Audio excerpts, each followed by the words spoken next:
Bonnie, thank you so much for joining us on the You're Not Alone podcast today. I'm super excited to have you on, and I wanted to kick off this episode by giving you the floor and giving you an opportunity to just quickly introduce yourself to my audience. Hello, everyone, and thank you so much for listening here with us. My name is Bonnie Grossman. I'm a licensed professional counselor, and I do work a lot with people with anxiety and OCD. Awesome. Yeah. And we were talking about this before I hit record on the episode. One thing that's important to you or that you feel is really beneficial for your clients is having them face their fears and why this is so important. Can you explain from your perspective why you think facing your fears in therapy, like specifically with like OCD and anxiety, is so important? Yes, I feel like that, as you know, most people know, one of the main therapies that we use in OCD and treating anxiety is exposure work, is exposure and response prevention, which really requires that people identify what your fears are from OCD and from anxiety, and then work out a plan of how to face it. Because sometimes our fears can feel so real when we get an intrusive thought. It doesn't feel like, oh, this is an intrusive thought, let me just ignore it and go on with my life. It feels so real. So part of the work to kind of decrease the intensity of that thought is to really just kind of allow ourselves first to feel the fear that it brings up in us. And a lot of times people don't realize just how simple the process is. It's not easy, but it is simple, of just really saying, okay, there's an OCD thought. I know this is OCD. What is it making me feel? Oh, it's scaring me. Where do I feel that in my stomach? And just allowing yourself to kind of lean into that and really face it and allow yourself to feel it as intense as it's there. And a lot of times people kind of don't know what it means to feel a fear, because sometimes we keep thinking, oh my God, maybe this will happen. And we kind of react. So it's just learning how to just be with our bodies and kind of just on a cellular level, kind of just embrace whatever it is we're feeling without thinking about it.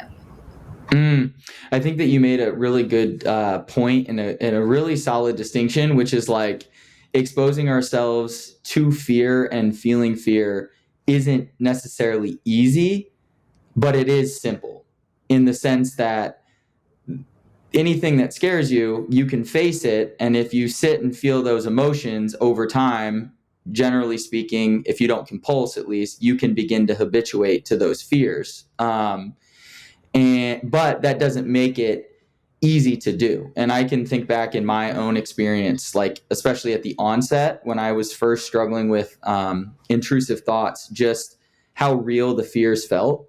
And it was really scary.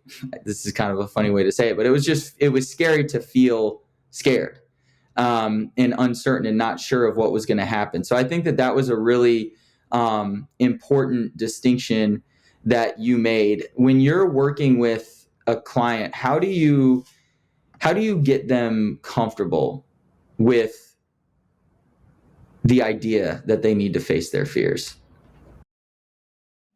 I think what helps a lot too is trust, because when they're in a therapy session and they feel that trust, they say, okay, if you're asking me to do this, then it's like it's safe to do, even though they are scared. It's like if you're like, I've done hang gliding, and I have a fear of heights, so it's scary, but I really trusted the instructor. I researched and really trusted the person I tandem with, so that it did reduce my fear. So it's like creating that safe space.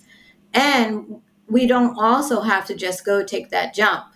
We can like work up to it. So if I didn't do it this way, but if I had wanted in my fear of heights to kind of do ERP to be able to jump with less fear, then I could have started with a smaller fear, like visualize myself jumping off the cliff with my hang glider.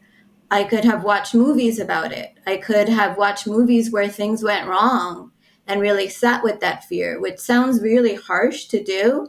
And you might think, oh my God, if I did that, I would never, go hang gliding. But it actually, your brain starts associating those experiences with safety, because you just do all those things and just allow yourself to embrace that fear.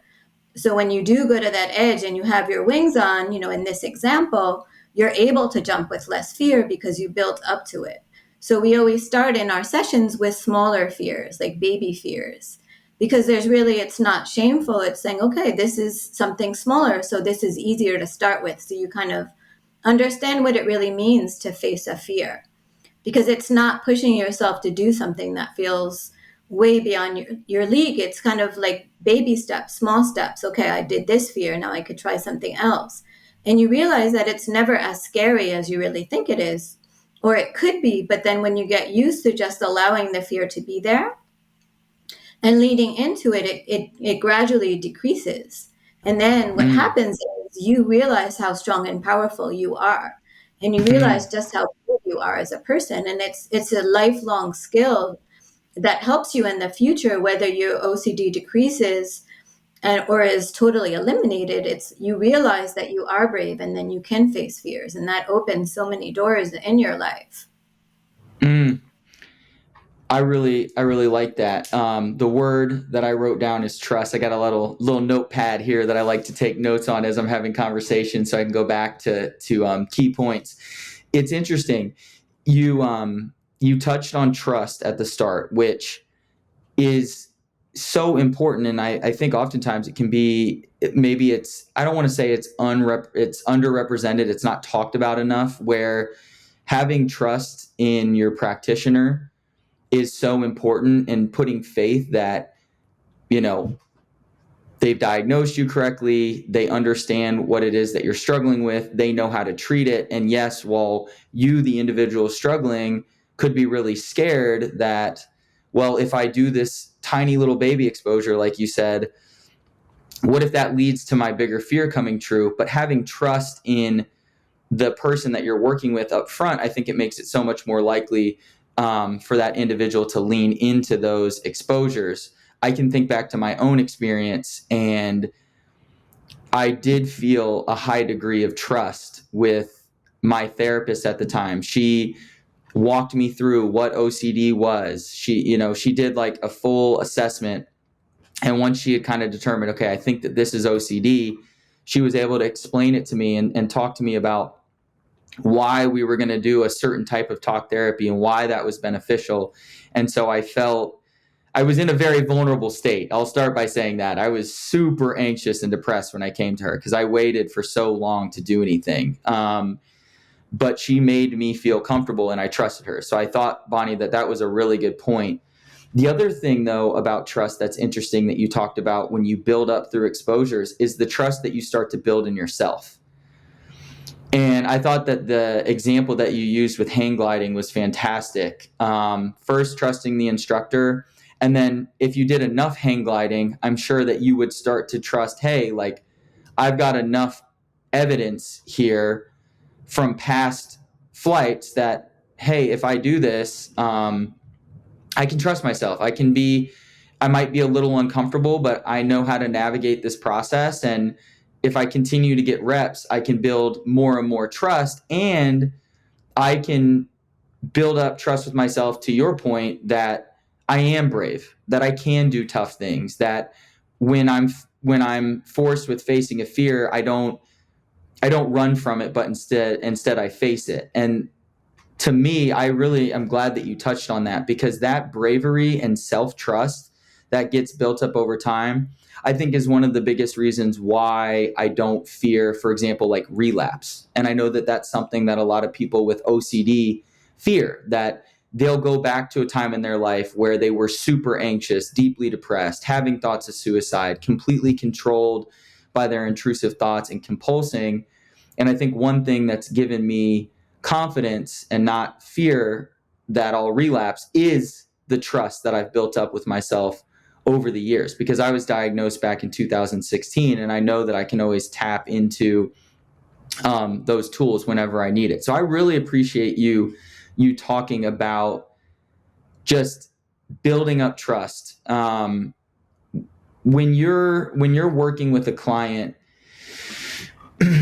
are there any hesitations that you see, like regularly or over and over again, that you've seen kind of get in the way of somebody's recovery that you think's beneficial for someone listening to know?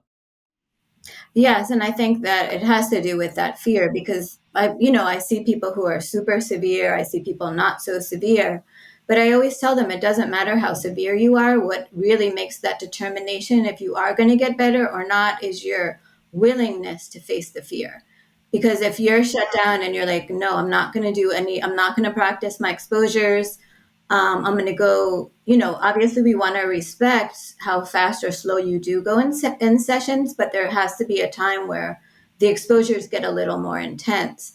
So if we're just at this point where we're not willing really to move forward and practice the exposures, whether it be in session or between sessions, then there's little chance that that person is going to move forward. Where you can get somebody who's super severe, and I've seen this time and time again, like so severe, but they're like, okay, I'm super scared, I'm terrified. Like sometimes people wouldn't even like go near their front door because it was terrifying to them because of all their intrusive thoughts. And Mm, now are out there living their best lives because there was a part of them that said, okay, I'm going to face this. I'm going to mm, do my exposures. I'm going to face my fears. I'm going to come to my sessions. I'm going to push myself, maybe not a lot, but a little further each time. And then I've just seen people just fly, like do amazing turnarounds in their lives. And as you said, it's like it's a lifelong skill because it, especially with like the exposure work, we don't look to have people in therapy like as a lifelong journey. It's beautiful to be in a process where you continually learn about yourself, but you don't need to do that for you as part of like the recovery for OCD or anxiety because you're learning a skill that you can just one day say, to your therapist, okay, I'm ready. I'm ready to go. And then you can travel, you can, get that job you wanted, you can be in that relationship, be the mom or dad that you want to be, and know you have a tool there when you need it. So if you do get mm, triggered, because I personally, and there are people who disagree with me, I feel like there is recovery from OCD. But mm, yet, as human beings, like who can say we all get triggered by thoughts? We all get anxious. We all have fear. We're all human. So we all live in a perpetual state of finding our strength and our peace. And at times we all get scared. So whether we have OCD or not, it's good to know that we have that strength to face our fears so that if you are triggered by something, which will happen to anyone, you can just say, okay, what exposure can I do right now? Where do I feel this feeling? Let me just lean into it. Let me bring, I'm the boss here, not my thoughts. What determines somebody's ability to move forward and to feel better, to get better and stay better, as they say, is your willingness to embrace your fear. So if you really do that and put your energy into practicing your exposure work and facing your fears every day, even if they're small fears or bigger fears, then no matter how severe you are, you will get better. yeah, and I agree with that. I've seen that in my own life personally, and then I've seen that with a lot of the people that I've been fortunate enough to meet along the way who have OCD and end up reclaiming their lives. I will say, and Bonnie, I'm interested to hear your perspective on this. I also know some people that seem to be stuck. Like they've been diagnosed with OCD and anxiety, and they've had it for quite some time, maybe a decade longer, and they don't seem like they've made any real progress in getting unstuck from the intrusive thoughts and the compulsions. Do you see any like really big red flags from clients where you're like, if you keep this mentality up or this sort of behavior up, you're going to stay stuck in that obsession compulsion loop? Any mentalities that you see that kind of hold people back? I think it was really great that you talked about willingness. And for me, that willingness has been like a key component to my recovery. But for some of my friends that I feel are still really stuck in their OCD recovery journey, is there anything that you have noticed that keeps people stuck, I should say? Well, I would just say, I mean, the first thing that comes to my mind, and then I'll kind of answer that particular question a little more, is I think it's important to find a therapist that resonates with you Mm, because I feel like people who are super ready and super, okay, I'm terrified, but I want to move forward, I think it's good to work with somebody who is there to kind of push you a little bit, and take you out of that comfort zone. Where I feel like people who are not so sure and not so ready, it's good to work with somebody who are, kind of just there and waiting as you take those smaller steps to say. But at the same time, I feel like it's not at anyone's given moment, people are not ready to really face it. Just like people with alcohol problems, like there are people who are reach a point and they're like, I'm seeing how drinking is affecting my relationships, and I'm just going to go to my meetings or do what I need to do because I'm done. And it's like Mm. that cry to the universe is, I am ready to leave, let this go. And I think it's the Yeah. same thing with OCD and anxiety. When you reach that place inside of you where just like, I am ready to let this go. I am ready to face it no matter what this takes. If I have to go out less with friends, go to my sessions, practice my ERP, face these fears, I am ready. Whereas not everyone is at that stage. Some people may like the idea, and I see people, even though they're adults, really being encouraged by their parents, where they really themselves haven't bought into that this is something I want to do for me because I am done. I am ready. This is a problem for Mm. me. And I'm going to put everything I can into getting better. Absolutely. I think that that's a really good point. Almost like that catalyst, the tipping point where you've had enough. Because like one thing, and that's why I wanted to ask you about what your definition of recovery is, because one of my friends with OCD, he has this belief system that at some point in the future, he's going to recover from OCD and never have another intrusive thought again. And what I've tried to talk to him about is that the belief system that your goal is to never have another intrusive thought again is signaling to your brain that some thoughts are okay and some aren't. And I feel that a big part of ERP is teaching our brain acceptance, that we can have any and all thoughts and we can face them, to your point, face those fears, and over time habituate and teach our brains not to care, essentially. And I feel that is one thing that's keeping him stuck. So I'm curious, what is your definition of recovery as it pertains to like OCD and anxiety? Well, I personally think recovering is, in my own opinion, and I don't speak for the NOCD community at large, but I think, in my opinion, it's being able to live your best life. If you want a Mm. job in another state, you go for it. If you want to be in a relationship, you start it. If you want to be a parent, you get pregnant, or your wife becomes pregnant, or whatever situation. Right. And you may be scared doing all those things, but you just say, okay, let me do my exposures and let me face this. To me, that's recovery. When OCD does not impede you from doing the things in your life that you want to do, when you're able to feel relaxed and embrace what it feels like to be in peace and to be connected with the love that's inside of you. Because really, when we do face our fears, what we realize, aside from the fact that we're strong and brave, is that there is that sense of peace and love inside of us. Um, and that we don't have to be in that constant state of alert all the time, which OCD makes us Mm. feel. And as far as intrusive thoughts, Mm. like even somebody says, and I don't know if this is true, but I've heard people who are Buddhists say that even the Buddha, and as I said, I don't know how this could be proved, but people who've even meditated for years get anxious, provoking thoughts that they have Mm. to remind themselves, okay, let me go back to being mindful. Let me go back to the breath. Mm. So, like, just as human beings, we all get thoughts that can provoke fear. We live in a fearful society. Fear is the norm. It's, considered normal to worry about things. It's considered, not diagnosable to spend all the time like, how am I going to pay this bill, or what's happening with the world? Mm. Where really rumination is a compulsion. So it's not a behavior that we have to have in order to live in the modern world. But I feel like what we need to do is just recognize when those thoughts come, because they will to any human being, and just say, okay, I don't need to pay attention to this right now. I'm willing to have the wrong thoughts. And then, Mm, keep your eyes on the road and keep driving. And what somebody who isn't yet recovered will do is kind of look to the passenger seat and say, oh, and get panicked. Like, why did I have that thought? mm, I have to figure this out right now. mm. And then kind of go on a spiral of, visualizing this worst case scenario.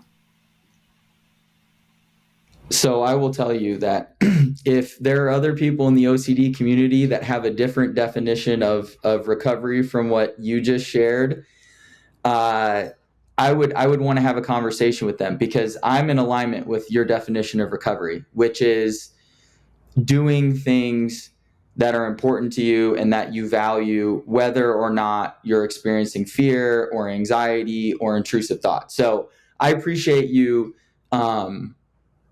defining what recovery means to you, because I do think that there are a lot of people that message me on Instagram saying that they want to recover, and that for them, their definition of recovery is never having another intrusive thought again. So even what you said about the Buddha and longtime meditators, and that people that don't have anxiety or OCD still experience intrusive thoughts, I think is really, really important for people to understand. Like, every single human being has thoughts that were like, whoa, where did that come from? That's different. That's not in the norm of the thoughts that I normally have. Um, and obviously with people with OCD, those thoughts just tend to become more sticky, and we want to explore them and understand why and what is the meaning behind it. And when you talked about being in the past or being in the driver's seat, and rather than interacting with that thought and needing to understand more about it, but just going about your life, um, to me, that is also the definition of recovery. So I agree with you. I think if we focus too much on trying to never have another intrusive thought again, I think that that's when you are actually setting yourself up for failure, because we all experience intrusive thoughts. Every human being does. And instead, we're just trying to learn how to live our life through our values, regardless of what we're feeling at that time, and not giving these thoughts too much time or meaning. So I really appreciate you defining that. Something interesting also that you said was that constant state of alert. I've noticed that with myself is this journey that I've been on, where I realized years ago that it felt like my brain always wanted me to be constantly alert and almost like vigilant against something bad potentially happening. And it has taken a lot of time for me to learn different ways to relax. Is there anything that you teach your clients to sort of, as they're going on that recovery journey, as they're facing their fears, anything that you teach them to teach them how to get out of that constant state of alert and allowing the brain and the body to relax? Yeah, I think that's a great question because aside from obviously doing the exposure work, I feel like most people don't know what it feels like to be safe. Because Mm, usually, if you have anxiety or OCD, you tend to have had one or both parents who were anxious or worried. Is the mm, more common word. So it's most of us can't really recall a time in our lives where we totally felt safe. So I personally believe that part of the work as well is to really train your cells on your body on a cellular level, because it's not about saying to yourself like I'm safe, because that's just could turn into like a rumination or a compulsion. It's mm, more like, I believe, like, and I'm reading actually a lot of brain research that supports this, is the need to really kind of, because every time we're feeling scared, unless something is happening to us in the moment, like, if we're in a war or something, but every time we're feeling scared, it's because somehow or another we're in the past. We're mm, resonating with a past event and we're terrified it's going to happen again. mm, So part of what brain research is showing that we can actually train ourselves to feel safe by cultivating, if you can, like 10 minutes in the morning, 10 minutes in the afternoon, or 5, 5, and 5, and just be in that place of love, of gratitude, of praise, of joy. And just, if you can't really create joy, then try to fake that feeling inside of you. Mm. Um, but the more that we actually are in that space, that feeling of joy and gratitude and gratefulness, where we start to feel safe. So it's like training ourselves to feel something that we've never felt before. Um, That is and the more very, that very we do it, interesting. they found out that our brain actually produces a chemical of safety. So it actually starts to change our bodies on a cellular level the more we actually become resonate with the feeling of safety. Because really, it's like Mm. most of us don't know what that feels like. Yes. And when you articulated that fear is like the common default mode that most human beings operate in, regardless of like whether you have OCD or anxiety, fear feels like that is kind of the common emotion that most people experience. That resonated with me so much. And it turns out that in my advocacy work, I learned that both of my parents have anxiety.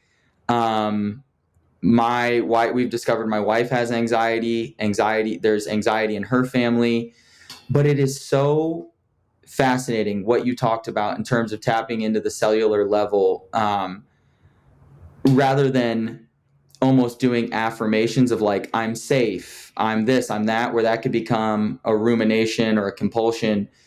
Instead, tapping in at the cellular level. For example, one thing that's been really critical in my recovery, and it's something that I do basically every single day, more or less, and I notice it on the days that I don't, is I meditate for 10 minutes in the morning, 10 to 15 minutes every single morning, and then as needed throughout the day. That has helped me. On days where I meditate, I feel much more calm and relaxed. In addition to meditation, is there anything in your research that you found? I know you talked about gratitude, so maybe somebody could gratitude journal, which is something that I did. And interestingly, I did a gratitude journal for a month straight. Every single day I woke up and I just wrote 3 things down that I was grateful for. And by the end of the month, I was noticeably happier and more at peace, which is another emotion that you talked about, like striving to achieve peace and calm and clarity. The only reason why I didn't stick with it was just because it was like another thing that I would do in the morning in addition to my 10 to 15 minute meditation. So now that I'm saying that out loud, I'm like, I want to bring that back. Is there anything else in your research that you've noted or that you've read about or noticed that helps tap into that cellular level to create peace? Well, this is maybe not the direct answer, but I think another thing that you can do is I think because so many people worry and are afraid, and we've never had like that role model of someone who just said trust. And I was Mm. reading the other day about, I don't remember which astronaut, but an astronaut, and it was a life changer because he organized this like spiritual group after it. But when he was in space, he realized that the universe had a purpose and was loving. And that changed Mm. his life. Sorry, I can't give you his name right now. But the reason why I'm talking about it is that most of us have it ingrained that the world is dangerous. The universe is dangerous. Life is against us. We have to like fight to get what we want. And we don't Mm. have the idea of we're living in this supportive, totally loving, purposeful universe. And what could be Mm. helpful as well is every day just write a few things and like have a jar that you put them in, like little strips of how did life support me today? How did the universe have my back today? How did the universe support me today? Where's Mm. my evidence that I live in this loving universe? um, and there's so much evidence because most of us every day have something good happen to us. We had a great meal, we had a great cup of coffee, we took a shower with warm water, somebody texted us to see how we were doing. Something happens to us that shows we are in this loving universe. And the more we allow ourselves to feel that love and to feel held by the universe and supported and say, wow, let me just look for all the ways the universe is supporting me, we can't be in that life, that fear state all the time because it doesn't go. Mm. Wait, this is I love this so much. I can even feel like calm and peace washing over me right now, because when you flip into that mind state, it's like you're kind of vibrating on a different frequency. Why do you think, I'm curious from your perspective, why do you think fear has become so, has fear always been this rampant since the beginning of humankind, and that we're just feeling it now as the next generation of people? Has it ramped up? Because even myself, I mean, when I was younger, I'm 31 now, when I was in my early 20s, I didn't feel that the world was a super dangerous place. I knew that bad things could happen to people. But I feel like as I've gotten older, I've felt this sense that I need to be more vigilant and more on top of things. And that is a fear driven sort of belief system. So I'm curious, why do you think that is? I personally think that it's more of a result of our modern society, because I believe that we lost the support of a community as much as people had it before. It's kind of Mm. like this mentality of, oh, every person for themselves, and it's like this competition, and you have to fight to get what you want. And I Mm. think that kind of seeps into our consciousness, because really is they say, like in spiritual law, let's say, they say fear is the absence of faith. Fear is the faith that something negative will happen.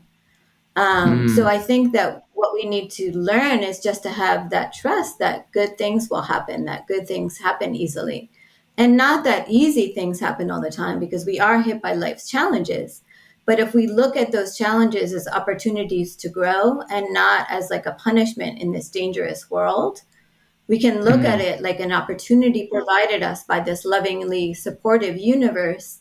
And that way we'll say, okay, this is an opportunity. If this is happening, where can I grow in this situation? Um, Mm. and then we can look inside of us for the strength, and what how we can learn how to shine from the situation and become better people and expand ourselves more into the type of people we want to be in the world. Um, and I heard a quote, actually, somebody was quoting somebody from a wise teacher from Turkey. And they were saying, like, how can we, they asked this wise teacher, like, will we ever reach a point where we're not worried about other people loving us, or what will we reach a point where we're not worried about what other people's opinion is of us? And his answer Mm. is yes, when you learn to love.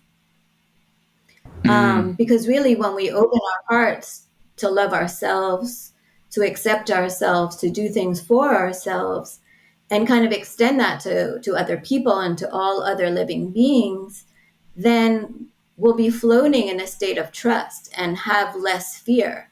And when that fear Mm. does come up, we will know how to reach that support within ourselves, or to ask others for support as well, in order, to move forward. I'm really glad that this is where this conversation went. I feel like this is so important. Please, cut me off at any point if you have to jump, but I have a few more questions because I feel like this is really important. Um, so what you talked about in terms of the breakdown in community, I'm actually going to jot that down too so I don't forget.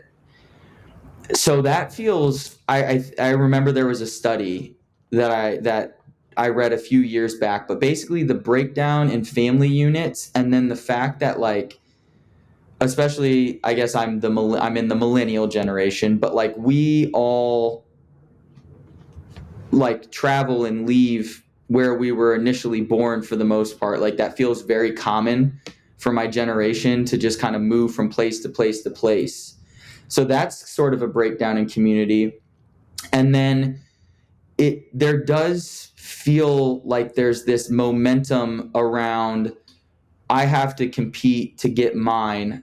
It's everybody for themselves, which is exactly what you touched on. I only know the context of the world that I'm living in now, and I can tell you that I see a lot of that. Like a lot of that. And I feel that it's interesting that you say that we absorb that at a subconscious level, and that becomes a part of that fear that we have to go out and do something and provide, because otherwise something bad is going to happen. Um, So I wanted to acknowledge that. I feel like that is a really, really good point. I think building back up community is so critical. What about love? How do you start to cultivate self-love so that you move in the world with more peace and calm? That's a great question. And I really believe that so it's not as like a concept in our heads, it becomes a real thing. Like it's Mm, good to how we connect to like a higher source, whatever we want to identify it, is by even identifying one of our qualities that we have as a person. mm, As part of our essence, like mm, if we're kind, generous, if we're loving, if we're compassionate, if we're honest, if we have integrity, if we have joy, like find one quality because sometimes it's not as easy just to identify one quality that we have. And mm, what if anyone is listening, if you wanted to just try this, like put your hand on your heart and a hand on your stomach and just close your eyes and just not breathe in any certain way, but just relax your stomach, relax your nose, and just, give that quality a color. So if my quality was joy and I saw pink, I would close my eyes and just see that pink in front of me. And then and just say out loud, I am joyful, or I am generous, or I am compassionate, whatever your quality may be. And really just mm, feel the power of that because that takes us to the power of our essence. And in our essence, there are no anxious thoughts. Because when we're in our essence and the power of who we are, like our true self, there's only love, there's only peace, there's only joy. And when we mm, connect with one of our qualities, it's like the vehicle that takes us back there because mm, we feel fear, but we aren't fear. But we mm, are joy, we are love, we are those positive qualities. So sometimes it's good, even if you don't feel it so strongly, just to keep repeating that one quality until you actually start to vibrate with that. And that'll take you mm, back into your power, into who you really are. Because, they say like our essence does not have OCD. Our essence is not anxious. Like that light mm, inside of every human being, of every living being, um, is love and it's joy and it's peace. But sometimes all the layers on the top get in the way of us connecting with that. And that's really our true value. And that's why no matter what we go through, we don't lose our value. We mm. don't lose our essence, can't be damaged. Our essence can't be less. Um, and, just to go along with that, the author, if you've heard of Paulo Coelho, he gave an Heck example of yeah. yeah, he was He's giving a great. talk. Yeah, and he had like a $100 bill. And he said, okay, someone in the audience gave him the $100 bill, and he said, okay, this is a $100 bill. Everyone agrees. And he like ripped up. He didn't rip it up. He squeezed the paper and crumpled it up. And he said, did the value of this bill change? Then he threw it against the wall. He stepped on it. He spit on it. And he said, did the value of this money change? And of course it doesn't. So no matter what we go through, because sometimes we do feel that we're being stepped on and humiliated or shamed or embarrassed and have gone through hard times. We all have. But we never lose our value. And that's what's important because even if you feel shame because you can't go to the bathroom and wash your hands once and you have to do it 5 times, or you find it hard to walk outside on the street without repeating your steps because of compulsions, you feel shame, but your value never changes. Whether, Mm, you just graduated from law school or you're staying at home for 5 months and you can't leave the house because of OCD, like everyone has the same value. Nobody's value is more or less than somebody else's. And I think when we mm, do get to our qualities and we do embrace our qualities and our strength, we realize we connect to that part of ourselves that connects us to everything. mm. And we enter in that state of, wow, I can see this value in myself. I could see it in other living beings. I could see it in other people. And I know that even if I go through hard times, that value never changes. And in this particular case, how are you defining value? Because I think this is really important. I'm divining value by our worth as a person, not Okay. our value as, what if we have a house or we live in a car or we don't have any place to live, or It's really our inherent value as a person, as a living being, like our And I worth. think, and I'm so glad that you made that distinction, because I just had a phone call earlier today, and I feel that the young man that I was talking to, his value was tied up in things outside of himself. Now, I don't think that I'm any better, by the way. I feel that that has been a constant battle that is fueled by comparison, access on social media to other people's lives. The fact that in America, I think, and I love this country, and there are so many great things about this country, but I do feel that there's a big emphasis on money and career, um, and its external value.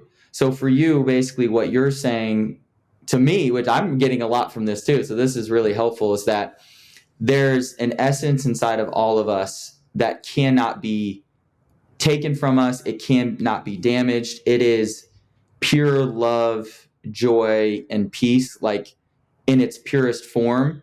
And that no matter what we go through, that is always there, and we can access it if we want to. Is that kind of what I'm hearing? Right. Like there's that blue sky in all of us. And sometimes we can't see it because Mm, the clouds are there, but the clouds are not part of us. It's just a yeah. question of just patiently waiting and the clouds move and the blue sky is inside of us. And everyone in their Mm, heart has love and everyone inside of them has light, no matter who they are. We all have that. It's just a question of just having that trust that it's there and working from that place of trust, of almost unburying sometimes our hearts, or polishing our hearts. But we all have love in our hearts, everybody, because we're all kind of part of the same team. We're really not mm. as separate individuals. I think that this was really valuable. So people now that want to tap into that cellular level and start cultivating peace and calm now, they can start to look for qualities that they love about themselves, and that will help them tap into the essence of what's already always been inside of them. And I found it very interesting that you also said that we're not our fear and we're not our anxiety. Why do you say that? Can you explain that just a little bit more? Because our fear and our anxiety are just experiences that we're having, but they're not a definition Mm, of who we are as people. Because I mm, really do believe that who we are is our essence, and in our essence there's only light and there's only love and joy. There's nothing else. mm. And then when the fear kind of makes us forget that that is inside of us, and then Yeah. sometimes if our fear is driving us, then we look to have material possessions, have a bunch of things, because basically out of that fear that we're not enough. But we Mm, can have, we can have 10 mansions, we can have 100 cars, we can have, go to the moon and back. But if we have that fear, it's still going to be there. That doesn't take it away. It numbs it for a mm, second, but then the fear comes back. And then people say, like, wow, why do I have this fear that I'm going to lose everything? I have $1 million trillion in the bank. I have 100 houses. I have 100 cars, but the fear doesn't go down. yeah. And sometimes even the people who have like the most economically live in the most fear of losing it, or people who, Yes. are by society named, wow, they're super successful, are the people who are most depressed sometimes and unhappy. Mm, So it doesn't mm, really give us what we're looking for, because really insecurity is fear, wanting to yeah. impress others, fear of losing, wanting, it's nice to want, oh, I'd like to have this car, this house, but when it becomes a need to cover up a fear of inside of us that we're not enough, that's where the problem comes in. Just So like drinking a glass of wine can be a great, but if you're doing it to cover up a fear or a pain, then that's where the problem is. wow, that is really powerful. And I'm going to tell you, I and please tell me whenever you have to jump off. I'm just loving this right now. I feel like this is so valuable for my audience. So just let me know whenever you need to Yeah, I have wrap to it like up. leave in 3 minutes, but yeah, I have Okay, to 3 minutes. be at Okay, 7. so what I will tell you is I did like a core fear exercise a couple years back, and what I identified was that my core fear was loss of love, and I feel that I can point back to different times in my life. One of the biggest ones being the first time I ever experienced heartbreak, which was just like, oh, wow, like romantic love can be given and it can feel so good and euphoric, but it can also be taken away. And then there were smaller examples of that that have occurred in my life. And I think I've still been navigating how to release that fear. Do you have any recommendations? If I'm dealing with it, if I'm still navigating that path and this is resonating with me, it's going to resonate with other people. Do you have any recommendations on how Yes, to? actually, I do. Okay, I would yeah, I'd say, love to hear them. yeah, I would say that what I would recommend is seeing what exposures you could do. Like, where are you Mm, holding yourself back? Or are yeah. you saying, oh, maybe I won't text them till they text me? Maybe I won't, invite them to a party that I'm going to have unless they invite me. Like, really kind of see where your fears are and create some exposures to face those fears. Like, let's Mm, just say you really did not have, like, and I would say, like, let me just visualize my life right in this moment. Okay, I don't have this fear. I'm just living love without the fear. What would I do differently? And kind of just mm, visualize yourself as that person, not, mm, little bits throughout your day, and say, okay, well, let me act like that person. Let me get out of my comfort zone. And mm, see what fears, like what behaviors you're doing that kind of hold that fear in place. And maybe part of, like, sometimes when I do exposures with people, it's not about anything outside. It's okay, let's see what you can do. Your exposure today is show some self-compassion, and that's mm, scary for people. Or even to feel joy or to show love, that's scary to people. So yeah. sometimes exposures can be stuff that are more internal, like, wow, I'm really scared to feel that I love myself, so let's work on that as exposures. Mm, And also, I think it goes back to what the Turkish wise person said is, we lose that fear when we open our heart to love. Because if I'm in a space that is just love for myself, love for you, love for the world, just being in that vibration of love, then there's no fear there. Because fear is mm, and love are the opposite. It's really not love and hate. The opposite of fear is love. So when we're in that vibration, there really isn't fear. It's only when we mm, jump out of it, because our mind takes control, that we start to feel the fear.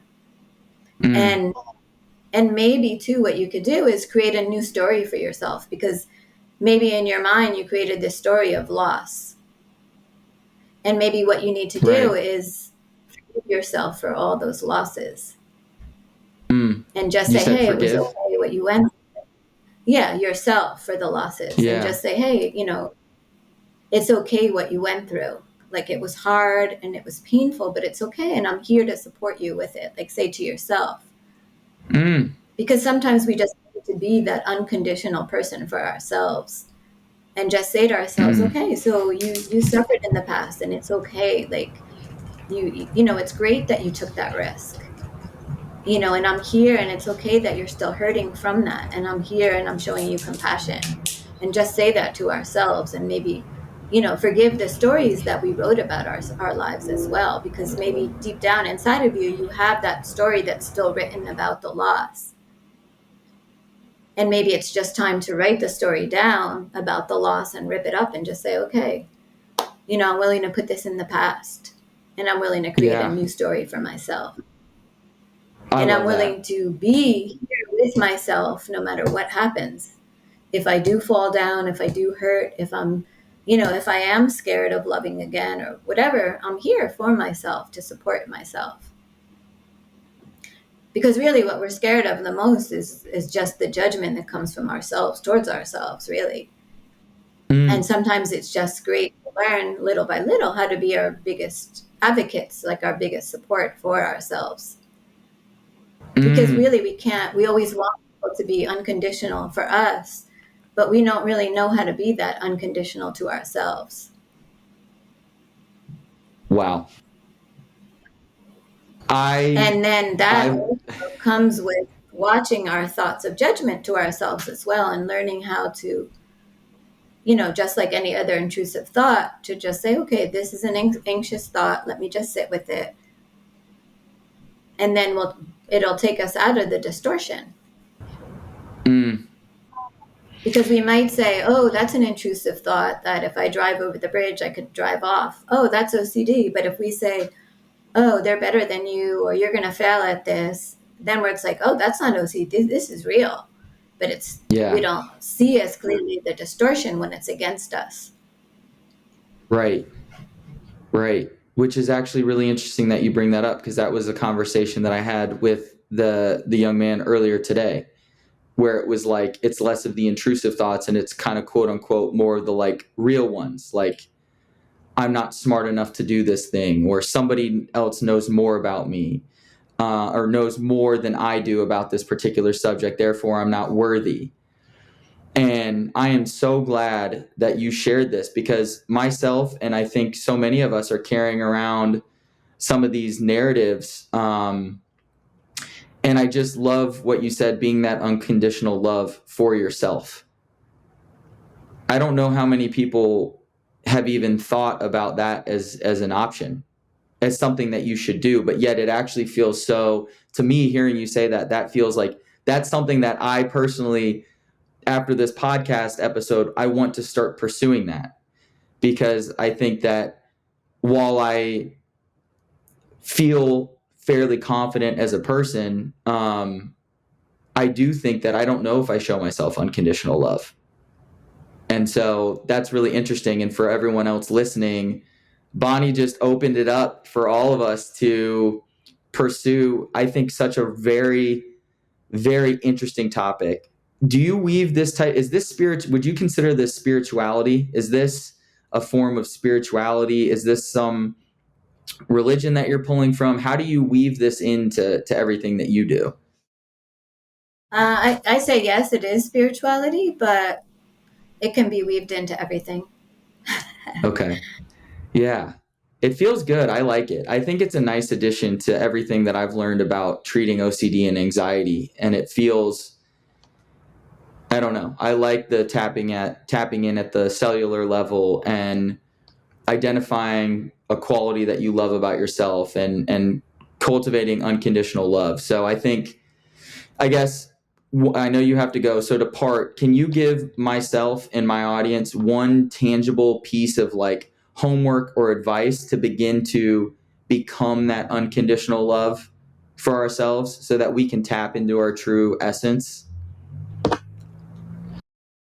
Yes, I can actually. I think the first step is just to be able to show compassion for yourself where you are right now, not where you wish to be, because sometimes we love the version of ourselves that we want to be better than the version that we are right now. And that's almost like um, kind of goes against ourselves. So we can just really show ourselves compassion, like how you are right now is perfect.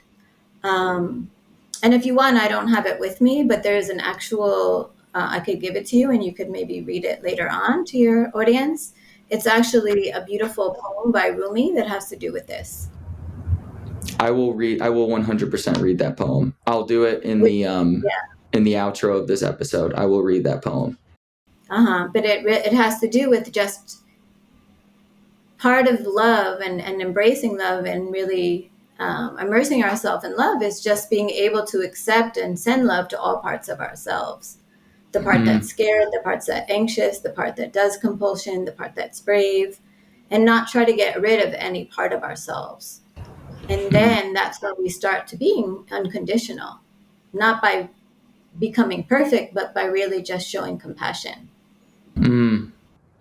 I love that. Is there a book that you recommend? I mean, I definitely want the poem. I would love that to share with my audience. Are there any books on this topic that you have read or recommend somebody look into by chance? I can't think of a book, but I can just recommend that if this is something that interests someone, I think when you start putting that forward, you'll probably run into people who have similar ideas or find a video online that resonates with you. Mm, mm. Um, Okay. Yeah, I thought this was very interesting. It's a nice addition, I think, in terms of OCD recovery and that recovery journey. So, Bonnie, I really appreciate you coming on to the show. I think I stole like another 7, 8 minutes from you when you said you only had 3. So I really appreciate you. how can people connect with you if they're interested in learning about your services or anything like that? They could contact me at my Gmail, which is pathwaystt@gmail.com. Okay, awesome. Well, Bonnie, thank you so much for coming on to the You're Not Alone podcast today.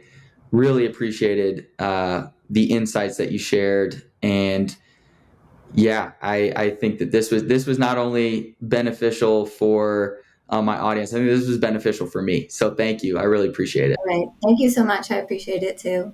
Bye. Bye.